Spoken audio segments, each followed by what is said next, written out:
Okay, good morning.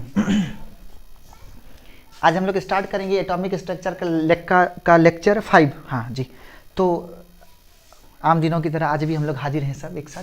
तो कहानी में कोई ट्विस्ट अभी नहीं है, अभी तो कहानी शुरू ही हुआ है। पिछले लेक्चर में आपको हम समझा के गए थे, थोड़ा सा टेक्निकल फॉल्ट होने की वजह से कुछ यहाँ पे लोग ऐसे बैठे में टेक्निकल फॉल्ट करते हैं बीच में।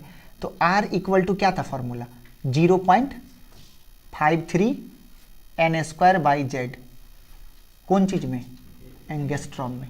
और एक बात याद रखिएगा, ये जो 0.53 है ये एक कांस्टेंट है, इसीलिए कभी कभी हम रेडियस को ऐसे भी लिखेंगे तो आप मेरे पे गुस्सा मत जाइएगा। R equal to R0 n²/z। इसका मतलब R0 किसके जगह पे आया? 0.53 के जगह पे ये आएगा। ओके, यहाँ तक आपको हम पिछले लेक्चर में पढ़ा के लाए हैं और आपके लिए बहुत इंपॉर्टेंट है ये फार्मूला का एप्लीकेशन भी बताए थे कि कैसे कैसे पूछेगा। जैसे कि पूछ दिया कि सोडियम के दूसरे ऑर्बिट का बताइए, तो कुछ नहीं करना है, सोडियम का Z11, तो यहाँ आप 11 रखिए। दूसरा पूछेगा तो n का मान 2 रखिए, तो ऊपर में 2 दूना 4 हो गया। 4 से 0.53 में थोड़ा मशीन मतलब हम कैलकुलेटर को कहते हैं, मशीन आप यूज कर सकते हैं। 4 गुना 10 अब भाई 11, उसको सॉल्व कर देंगे तो R मिल जाएगा। लेकिन वो R मिलेगा डियर एंगस्ट्रॉम में, इस बात का आप ख्याल रखें। तो आज जो हम लोग कैलकुलेशन करने वाले हैं वो है वेलोसिटी कैलकुलेशन। तो अगर सब कुछ ठीक रहा तो वेलोसिटी कैलकुलेशन हम आपको अंतिम तक पढ़ा पाएंगे। चलिए, तो कहानी में आज एक नया मोड़ आया और हम लोग का हेडिंग बदल गया और उसका नाम हो गया वेलोसिटी कैलकुलेशन। चलिए हम लोग वेलोसिटी कैलकुलेशन की बात करेंगे। कुछ बहुत ज़्यादा नहीं है, आप इस फॉर्मूले को याद रखने की कोशिश करें। 0.53 जहां हमको R की आवश्यकता होगी हम आपसे मांग लेंगे, आप हमको दे देना n²/z। अच्छा, अगर बाय द वे इसको हम मीटर में लिखना चाहते होंगे तो 10 के पावर, अभी ये किस में है? एंगस्ट्रॉम में। समझिएगा, अगर जरूरत पड़ेगा तब आप ऐसा बोलिएगा।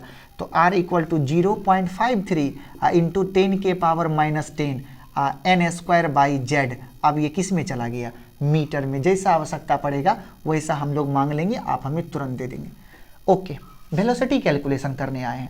आपको हम बताए थे कि वेलोसिटी कहाँ है, तो एंगुलर मोमेंटम का फॉर्मूला क्या है? mvr बराबर nh शायद 2π, ये था।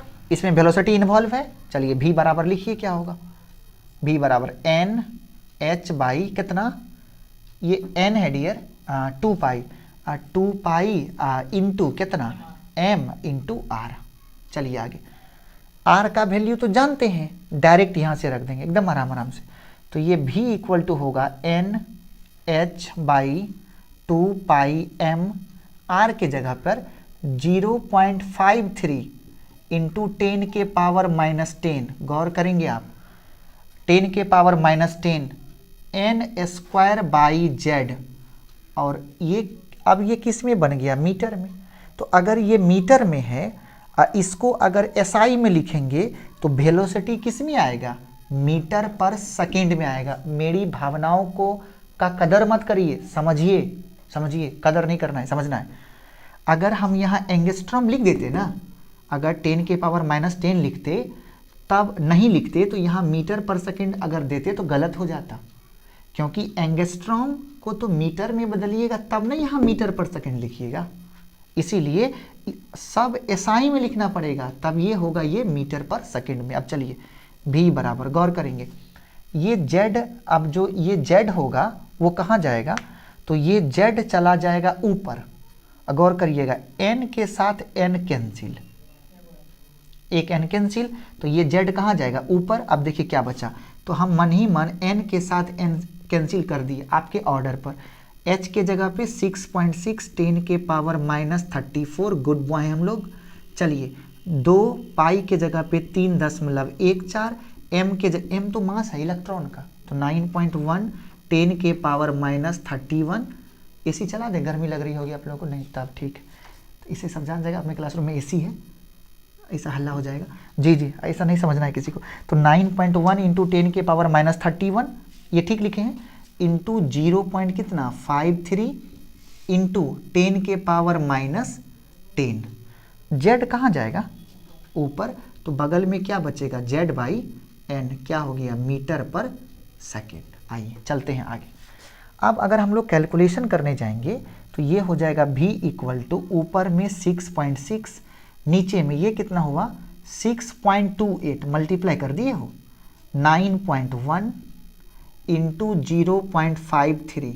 ओके, अब देखिए -31 अब -10 -41, -41 ऊपर जाएगा तो +41, तो -34 + 41 7, तो ये बन गया 10 के पावर में 7 मीटर पर सेकेंड।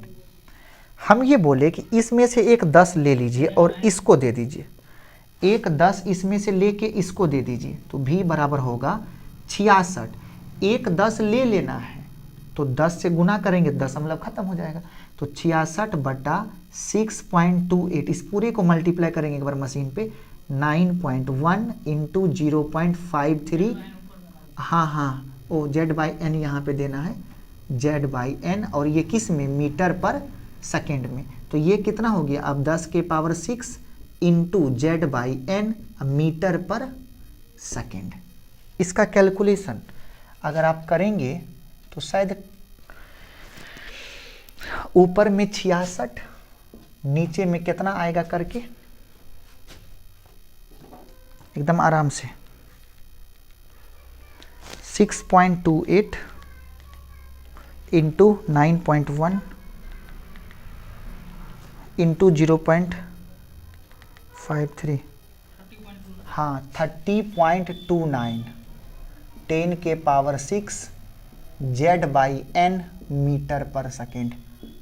66 में हम लोग भाग देंगे, 66 में भाग देंगे कितना 30.29, 2.18 इंटू 10 के पावर 6 Z/n मीटर पर सेकेंड। चलिए भाइयों बहनों इसको याद करिए, बहुत इंपॉर्टेंट। कितना हो गया 2.18 10 के पावर 6 Z/n, 2.18 10 के पावर 6, 10 के पावर 6 को हम लोग मेगा भी बुलाते हैं, मेगा, लेकिन वो सब लिखने का जरूरत नहीं, इसी फॉर्म में रहेगा। अब देखेंगे ये फॉर्मूला है, पहला फॉर्मूला R बराबर 0.53 n²/z एंगस्ट्रॉम, दूसरा formula v equal to velocity है, वेलोसिटी 2.18 10 के पावर 6 Z/n मीटर पर सेकेंड। अब फॉर हाइड्रोजन एटम क्या होगा, Z बराबर भी 1 और n बराबर भी 1, इसका मतलब हाइड्रोजन में जो एक गो इलेक्ट्रॉन है वो बेचारा वो किस वेलोसिटी से मूव कर रहा है, v बराबर 2.18 इंटू 10 के पावर 6 1/1 ना मीटर पर सेकेंड। एटॉमिक नंबर भी उसका 1 हो जाएगा, एटॉमिक नंबर भी 1 हो गया, और उसका जो ऑर्बिट है वो भी कितना होगा 1 हो जाएगा। तो इसका मतलब है जो हाइड्रोजन के अंदर जो इलेक्ट्रॉन है उसका जो वेलोसिटी है वो कितना हो गया 2.18 10 के पावर 6 मीटर पर सेकेंड, ये है वेलोसिटी। अगर मान लेते हैं कि हमको पूछेगा कि सोडियम के दूसरे ऑर्बिट में जो इलेक्ट्रॉन्स हैं उनका वेलोसिटी क्या होगा, तो क्या करेंगे हम Z के जगह पे 11 रख देंगे और N के जगह पे 2 रख देंगे और इसको सॉल्व कर देंगे, हमको उस तरीके से आंसर मिल जाएगा। मतलब कोई भी एटम पूछे, उस एटम के किसी भी ऑर्बिट में पूछे तो हम लोग उसको बहुत ही आसानी से निकाल सकते हैं, कोई परेशानी नहीं है। यहाँ तक ओके जी, यहाँ तक ओके। तो आपको दो चीज़ बताए अभी तक में, एक था रेडियस कैलकुलेशन, कितना था R equal to R0, R0 का है 0.53 इंटू कितना Z² नहीं n²/z, n²/z एंगस्ट्रॉम, ये एंगस्ट्रॉम में है। दूसरा v बराबर 2.18 इंटू Z/n इंटू 10 के पावर 6 मीटर पर सेकेंड। ये इसको थोड़ा और सजा के लिख देते हैं, 10 के पावर 6 Z/n मीटर पर सेकेंड। ये दो चीज़, दो कैलकुलेशन हम आपको पढ़ा चुके, ओके। अब रेडियस कैलकुलेशन करवा दिए, वेलोसिटी कैलकुलेशन करवा दिए, अब हम आपको लेके चलेंगे एनर्जी कैलकुलेशन। और ये एनर्जी कैलकुलेशन सबसे बेस्ट है और इसको आप खूब एकदम अच्छे से देखेंगे, आप सबसे निवेदन है। तो अगला हेडिंग देंगे आप एनर्जी कैलकुलेशन। लेकिन एक दुख का भी समाचार है, दुख का समाचार ये है कि एनर्जी दो प्रकार का होता है, एक पोटेंशियल दूसरा काइनेटिक। तो आपको दोनों कैलकुलेट करना पड़ेगा। लेकिन अगर हम एनर्जी बोलेंगे तो एनर्जी का मतलब पूरी दुनिया न तो पोटेंशियल समझती है न तो काइनेटिक समझती है। अगर सिर्फ एनर्जी बोला जाए तो वो टोटल एनर्जी समझती है। ये दुखद समाचार है। जब तक पोटेंशियल एनर्जी नहीं बोलेंगे दुनिया को या आपको पोटेंशियल नहीं समझना है। जब तक काइनेटिक नहीं बोलेंगे तब तक काइनेटिक नहीं समझना है। अगर हम सिर्फ एनर्जी बोलेंगे तो आपको टोटल एनर्जी समझना है। तो इसका मतलब अगर हम एनर्जी कैलकुलेशन करने जा रहे हैं तो कौन सा एनर्जी कैलकुलेट करने जा रहे होंगे? Total energy. इस बात को आप ध्यान में रखें, यहाँ पे टोटल एनर्जी कैलकुलेशन है, टोटल एनर्जी कैलकुलेशन है। और याद होगा आपको टोटल एनर्जी बराबर कितनी बार 11th में सर लोग पढ़ाए होंगे? तो ये होता है potential energy plus kinetic energy. इसका मतलब अब हमारे पास एक दुखद समाचार ये है, हमको अलग अलग पहले काइनेटिक एनर्जी और पोटेंशियल एनर्जी का वैल्यू कैलकुलेट करना होगा। चलिए, तो टोटल एनर्जी कैलकुलेशन मतलब एनर्जी कैलकुलेशन करने से पहले हम आपको लेके चलते हैं काइनेटिक एनर्जी कैलकुलेशन और पोटेंशियल एनर्जी का कैलकुलेशन। चलिए, तो सबसे पहले काइनेटिक एनर्जी अगर हम निकालने लेके जाएंगे, अच्छे से समझिएगा। तो काइनेटिक एनर्जी का फॉर्मूला क्या सिखाया गया होगा? Half mv²। ये सही है, एकदम सही है। चलिए वैल्यू रखते हैं, हाफ m के जगह पे 9.1 10 के पावर -31, v के जगह पे उसको रख देंगे, कितना बनेगा? 2.18 10 के पावर 6 का होल स्क्वायर इंटू कितना? नहीं, इस पूरे पर स्क्वायर होगा। यहाँ पे z/n लिखिएगा। तो अगर या तो ऐसे ही ठीक है, यही तो वैसे में कन्फ्यूजन अगर हो सकता है तो 1/2 9.1 10 के पावर -31, इसको सबको स्क्वायर करेंगे तो ये होगा 2.18 इंटू 2.18 10 के पावर 6 दूना 12 और z²/n²। ये किस में? जूल में। समझिएगा, ये जूल में है। जूल में क्यों है? क्योंकि सारा कुछ हम एसआई में रखे हुए हैं ना। क्योंकि देखिए ना, ये मास केजी में है, ये मीटर पर सेकेंड में है, तो सारा एसआई में है। तो ऊर्जा का एसआई मात्रक क्या? जूल ही तो होता है, इसीलिए जूल में हो गया। तो ये है, लेकिन ये कौन एनर्जी है? ये है काइनेटिक एनर्जी। तो काइनेटिक एनर्जी इक्वल टू, जरा सा मशीन निकालिए, तो 9.1 इंटू 2.18 2.18 बाई 2 हो गया, इंटू -31 प्लस 12 कितना होगा? शायद -19। -31 में से -31 प्लस 12 कितना होगा? -19। ये हो गया 10 के पावर -19 z²/n²। लेकिन ये किस में है? जूल में। इसको अगर आप कैलकुलेट किए होंगे कितना आया होगा? 9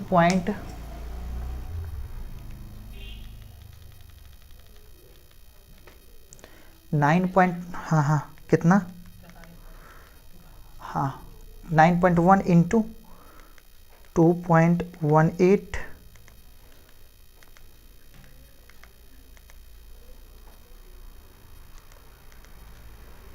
कितना आया? 43.25 9 कितना है? 9.1 2.18 इंटू 2.18, इसको डिवाइड किए 2 से, तो 2 से डिवाइड करिएगा ना। 2 से 21.62 कितना है? 623 इंटू 10 के पावर -19 z²/n²। ये किस में आया? जूल में। यहाँ तक रुकिएगा आप लोग मेरे साथ। ये एनर्जी जूल में है, लेकिन एटम का एनर्जी, न्यूक्लियस का एनर्जी, इलेक्ट्रॉन प्रोटॉन का एनर्जी जूल में नहीं लिखा जाता है, इलेक्ट्रॉन वोल्ट में लिखते हैं। अब यहाँ रुक के हमको समझाना है। 1 जूल बराबर नहीं, 1 इलेक्ट्रॉन वोल्ट बराबर होता है 1.6 10 के पावर -19 जूल। मतलब इलेक्ट्रॉन वोल्ट को जूल में बदलनी हो तो इतना से मल्टीप्लाई करिए, लेकिन अगर जूल को इलेक्ट्रॉन वोल्ट में बदलनी हो तो 1.6 10 के पावर -19 इलेक्ट्रॉन वोल्ट से गुना कर दीजिए। मतलब यदि जूल को इलेक्ट्रॉन वोल्ट में बदलनी है तो 1.6 10 के पावर -19 से भाग कर देंगे। इसका मतलब है इस एनर्जी को हम सोचे इलेक्ट्रॉन वोल्ट में लिखने के लिए तो 21.623 10 के पावर में -19, अब भागा कितना से करेंगे 1.9 1.6 इंटू 10 के पावर -19। अब ये किस में होगा Z²/n² इलेक्ट्रॉन वोल्ट में। ओके, तो जब भाग करेंगे ये दोनों तो कट गया, तो 21.623 में 1.6 से एक बार भाग करिए। 21.623 में उसमें आप भाग करेंगे कितना से 1.6 से, कितना आया 13, हाँ 514, इसको लिखते हैं 13.6 Z²/n²। जादू देखिएगा इसका, ये किस में हो गया इलेक्ट्रॉन वोल्ट में। लेकिन ये कौन एनर्जी है, काइनेटिक की पोटेंशियल, काइनेटिक। अभी टोटल एनर्जी कैलकुलेट नहीं हुआ है, अभी सिर्फ कौन एनर्जी कैलकुलेट हुआ है, काइनेटिक एनर्जी। टोटल एनर्जी को बनाने के लिए आपको पोटेंशियल भी चाहिए और काइनेटिक भी चाहिए। ओके, तो अब हम लोग कहाँ चले, अब हम लोग चलें पोटेंशियल एनर्जी निकालने। चलिए मेरे साथ। तो पोटेंशियल एनर्जी अगर हम लोग निकालने जाएंगे तो अब हम जरा कैलकुलेट करते हैं पोटेंशियल एनर्जी। अब जरा कैलकुलेट करते हैं पोटेंशियल एनर्जी, गौर करेंगे।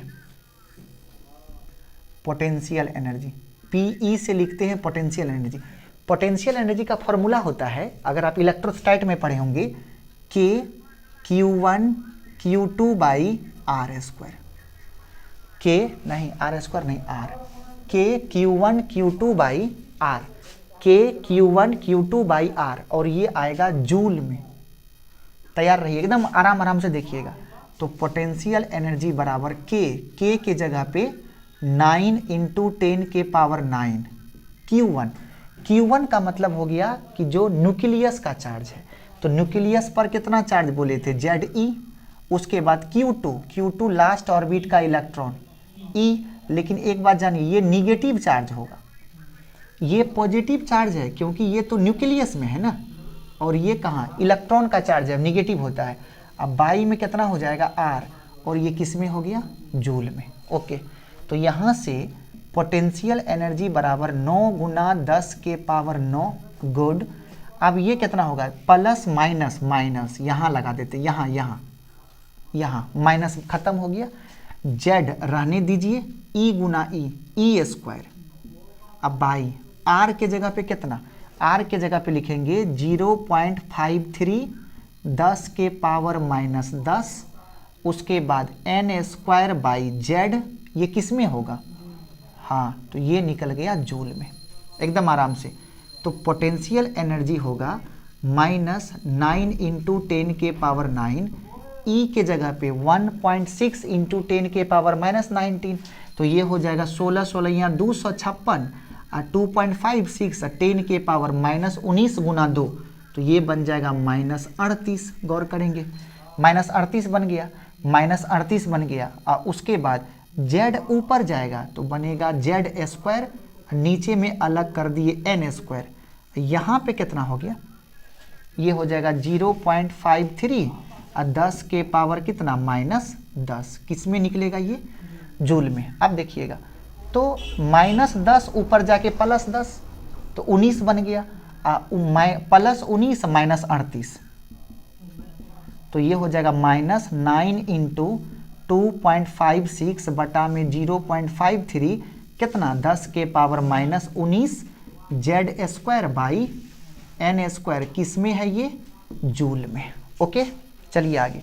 तो पोटेंशियल एनर्जी का फॉर्मूला बन गया 9 गुना 2.56, 9 गुना 2.56, 9 इंटू 2.56 भागा कर देंगे 0.53, 43.47, ये आ गया -43.47 10 के पावर -19 Z²/n² जूल में। जैसे यहाँ पर भी आंसर जूल में आया था, लेकिन उसको किस में बदले, इलेक्ट्रॉन वोल्ट में, तो इसको भी किस में बदलेंगे, इलेक्ट्रॉन वोल्ट में। तो इलेक्ट्रॉन वोल्ट में बदलने के लिए आप क्या करेंगे, 43.47 10 के पावर -19 इसमें भाग करेंगे 1.6 10 के पावर -19 से, तो ये क्या बन जाएगा Z²/n², किस में बना, इलेक्ट्रॉन वोल्ट में। ये दोनों कैंसिल हो गया। अब पोटेंशियल एनर्जी बराबर हो जाएगा -43 जो है आपके पास, उसमें आप भाग करेंगे 1.6 से, हाँ एकदम सही है, 27.16, तो 27.16 को ले सकते हैं 27.2, ठीक है, कितना Z²/n² इलेक्ट्रॉन वोल्ट में। ये कौन एनर्जी है, पोटेंशियल। ये कौन है, काइनेटिक, और ये कौन है, पोटेंशियल। अब जरा चलते हैं, अब हम आपको लेके चलते हैं टोटल एनर्जी के पास। टोटल एनर्जी, तो अगर हम आपसे टोटल एनर्जी की बात करेंगे, टोटल एनर्जी बराबर क्या होगा, पोटेंशियल एनर्जी या प्लस काइनेटिक एनर्जी। तो टोटल एनर्जी को आज हम ई से लिखते हैं। पोटेंशियल कितना है, पोटेंशियल है -27.2 Z²/n² प्लस काइनेटिक कितना है 13.6 Z²/n², किस में है टोटल, इलेक्ट्रॉन वोल्ट में। अगर कॉमन करेंगे तो E बराबर होगा, इसको अगर सॉल्व कर देंगे आप तो -27.2 प्लस 13.6 Z²/n² इलेक्ट्रॉन वोल्ट। इसको जब सॉल्व करेंगे तो ये आएगा -13.6, देखिए ना 6 दूना, ठीक है ना, इंटू Z²/n² इलेक्ट्रॉन वोल्ट। ये फॉर्मूला आप कभी ना भूलें, आपसे निवेदन है। टोटल एनर्जी का फॉर्मूला एक छोटा सा फॉर्मूला है -13.6, मतलब किसी भी ऑर्बिट में जो इलेक्ट्रॉन होता है उसके पास निगेटिव एनर्जी होता है। जी, मन तो घबरा रहा होगा कैलकुलेशन देख के, नो घबराना, एकदम नो घबराना, जो घबरा गया उसका खत्म। तो E बराबर -13.6 Z²/n² इलेक्ट्रॉन वोल्ट। यहाँ तक को आप खूब बढ़िया से लिहा रही, क्योंकि यहाँ के बाद ये और भी प्यारा बनेगा, -13.6 Z²/n²। अब देखेंगे, अगर हम ये पूछा जाए for hydrogen atom, hydrogen atom के पास कितना एनर्जी होगा, तो Z बराबर 1 n बराबर 1, तो E बराबर कितना हो गया -13.6 इलेक्ट्रॉन वोल्ट। समझिए, इलेक्ट्रॉन वोल्ट जूल में कहा, इसी में आंसर रहेगा हमेशा। 99.99% केस में एटॉमिक स्ट्रक्चर और न्यूक्लियर फिजिक्स का इलेक्ट्रॉन वोल्ट में एनर्जी मिलेगा। तो ये किस में हो गया -13.6 इलेक्ट्रॉन वोल्ट में। ओके, देखेंगे अब हम लोग को ये समझना है कि अगर वो हाइड्रोजन का दूसरा ऑर्बिट का पूछता, वैसे हाइड्रोजन में दूसरा ऑर्बिट होता नहीं है, लेकिन फिर फिजिक्स कहता है किसी भी एटम में इन्फिनाइट ऑर्बिट हो सकता है। इसीलिए मान लीजिए कि आपके पास बहुत बड़ा एक ज़मीन का टुकड़ा है, आप यहाँ रहने वाले एक लोग हैं, तो पूरा बिल्डिंग बनाए क्या फ़ायदा, ठीक, जबकि आप बना सकते हैं पूरा बिल्डिंग, कोई हर्ज नहीं है, लेकिन उसमें रहने वाले लोग नहीं है, तो रहने वाले लोग बस एक ही इलेक्ट्रॉन। अगर बाय द वे कभी Z बराबर 1 हो जाए और n बराबर 2 हो जाए, तो बताइए तो एनर्जी कितना होगा, तो -13.6 बाई Z का मान 1, यहाँ पे 2 दूना 4, तो हो जाएगा -4 तिया 12, 1 4 चौका 16, -3.4 इलेक्ट्रॉन वोल्ट। और हम जो लिखते हैं ये मत समझिए हम मजाक में लिखते हैं, हर एक क्वेश्चन कंपटीशन में पूछा हुआ है। जी पूछा हुआ है, इस दिमाग को सब पता रहता है। ये तो ये कहाँ का एनर्जी है, दूसरे ऑर्बिट का एनर्जी। अगर तीसरे का पूछेगा तो Z बराबर 1 n बराबर 3 कितना होगा बताइए, E बराबर -13.6 बाई 9 ना, तो करेंगे तो कितना होगा, हमको लगता है -1.2 एक सेकेंड, 9 3 12 9 चौका 36, 1.4 इलेक्ट्रॉन वोल्ट। हम तो ये बोलेंगे इस तीनों को याद रखिए। अभी तक हम कुछ नहीं, पहले तो ये फॉर्मूला को दिमाग में डालिए, फिर आप इसको याद रखिए, आप इसको याद रखिए, आप इसको याद रखिए। अब सुनिए, आप गौर करेंगे कि टोटल एनर्जी निगेटिव आया। आप ये गौर करेंगे कि टोटल एनर्जी निगेटिव आया। टोटल एनर्जी निगेटिव आने का मतलब क्या है, मतलब ये है कि जैसे मान लेते हैं कि हमारा ये दोस्त है, विक्टर जी हैं, अगर इनको क्या किया, इनका एक दोस्त लेके गया और एक दुकान पे जाके बेच दिया। कोरोना का समय था, पैसा की कमी होगी, बेच दिया, बेचारा ही बिक गया। हमको पता चला तो पता चला कि इसको 1000 रुपये में कोई बेच लिया। अगर इसको छुड़वाना है तो क्या करना पड़ेगा, हम 1000 रुपये उस दुकानदार को देंगे और अपने दोस्त को छुड़ा लेंगे। समझिए कहानी को, मतलब अगर किसी भी इलेक्ट्रॉन को किसी ऑर्बिट से निकालना है तो इतना एनर्जी देना होगा। निगेटिव साइन ये सूचित करता है हमेशा कि कोई भी इलेक्ट्रॉन इतना एनर्जी के साथ बंधा हुआ है। अगर उस इलेक्ट्रॉन को आप निकालना चाहते हैं तो आपको इतना एनर्जी बाहर से पे करना पड़ेगा, देना पड़ेगा। उसी प्रकार तो जो इलेक्ट्रॉन पहले ऑर्बिट में होगा उसका एनर्जी, उसको अधिक एनर्जी देना होगा। जो दूसरे में होगा थोड़ा सा कम देना पड़ेगा, जो तीसरे में होगा थोड़ा सा कम देना पड़ेगा। अब ये समझिए, तो -13.6 से अधिक है -3.4। समझिए, -2 से अधिक होता है -1। इसका मतलब -4 से अधिक -3, -3 से अधिक -2, -2 से अधिक -1, -1 से अधिक 0।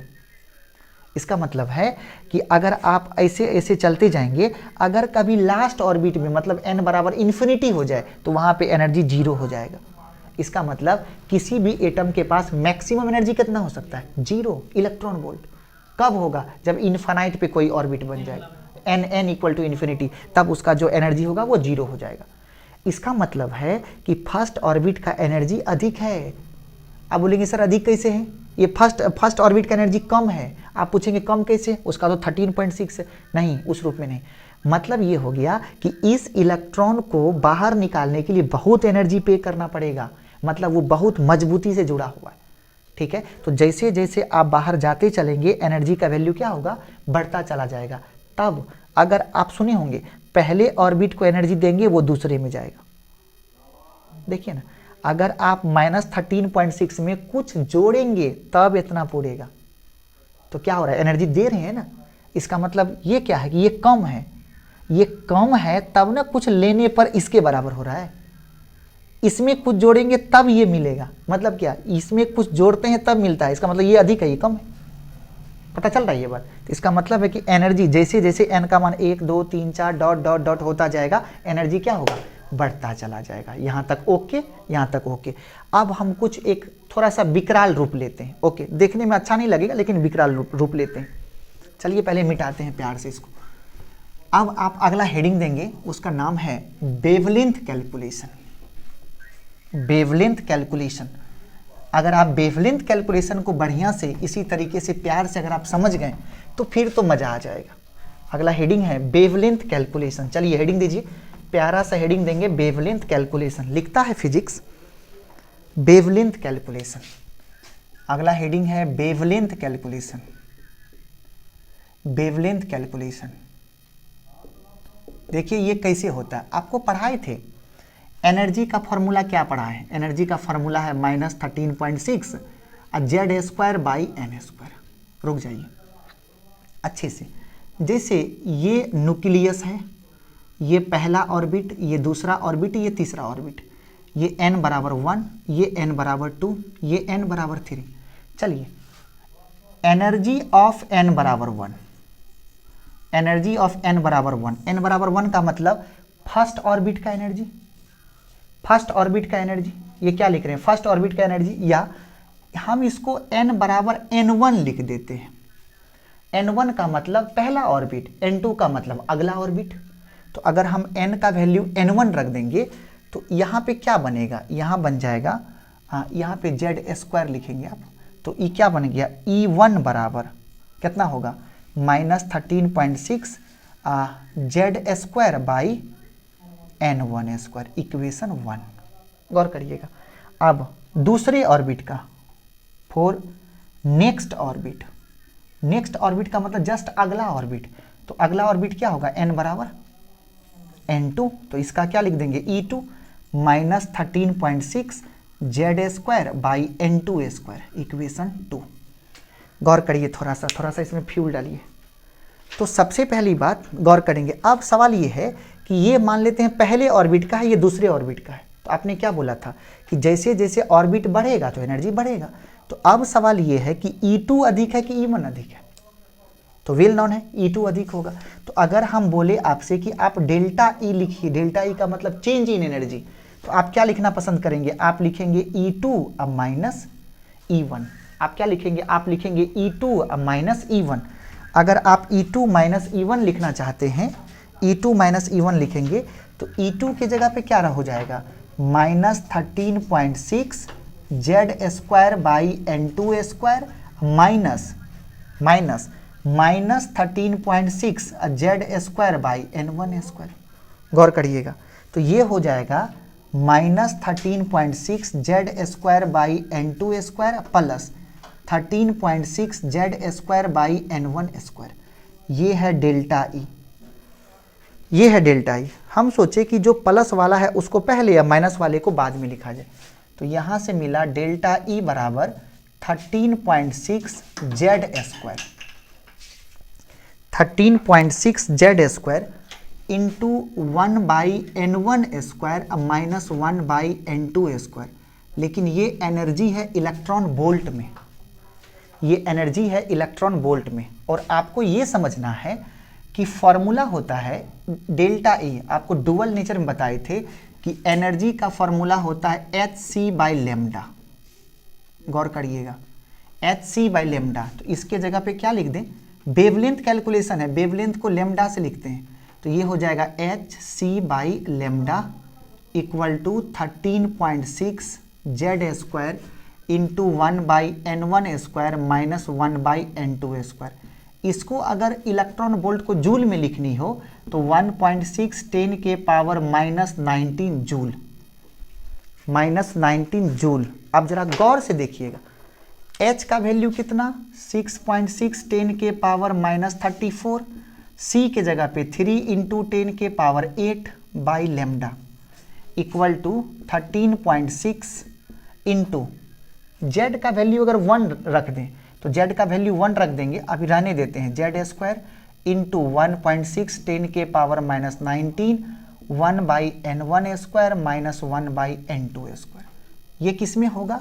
तो ये जूल में, और इधर भी जूल में, जूल जूल खत्म, तो ये हो जाएगा, इस सब को इधर ले आते हैं तो 1 बाई लेमडा इक्वल टू 13.6 1.6 10 के पावर माइनस 19 बाई 6.6, ये होगा 34 18 34 18 1 19 19.8 और 10 के पावर माइनस 34 प्लस 8 कितना होगा? 10 के power minus 26, yes sir, into Z into 1 by N1 square minus 1 by N2 square. एकदम गजब का फॉर्मूला रूप ले रहा है अपना।